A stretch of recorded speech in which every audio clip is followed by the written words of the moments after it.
নমস্কার বন্ধুরা, আজকে আমার আর বাপের বাড়ি যাওয়া হয়নি। তো বাবা আজকে সকালে এসেছিল। দেখুন, আমি বাবাকে বলেছিলাম যে বাবা তুমি একটা শাক নিয়ে এসো, আমি রান্না করব, আজকে তো রবিবার।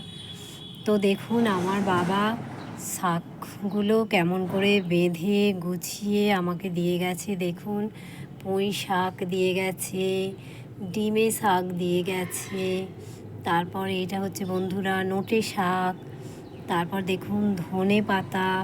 আর দেখুন আপনারা কি সুন্দর গুছিয়ে ধুয়ে পরিষ্কার করে দড়ি দিয়ে কিংবা গার্ডার দিয়ে বেঁধে কেমন দিয়ে গিয়েছে। এবং গাছে আজকেও আর একটা বড় কপি হয়েছে এবং সেই কপিটাও দিয়ে গিয়েছে, কিন্তু কপিটা আমার বারান্দায় আছে, দেখাতে পাচ্ছি না। ছাদে তো প্রচণ্ড রোদ ছিল, তাই আমি ছাদে বসে আজকে এগুলো বিকেলে করতে বসেছি। সকালে তাড়াতাড়িতে সবটা শাক পাতাটা বিশেষত কোটা হয়ে ওঠে না, আর রান্নার দেরি হয়ে যাবে।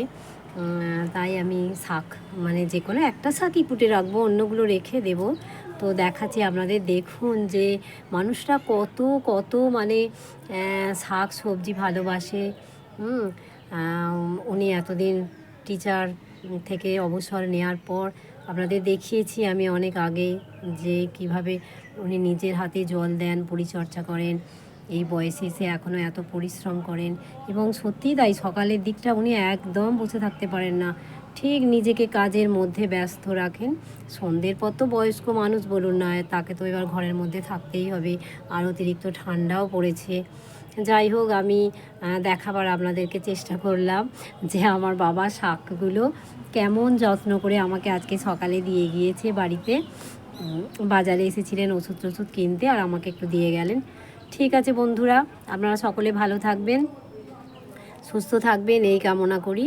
আবার অন্য দিন আসবো নতুন একটা ভিডিও নিয়ে। নমস্কার, টাটা।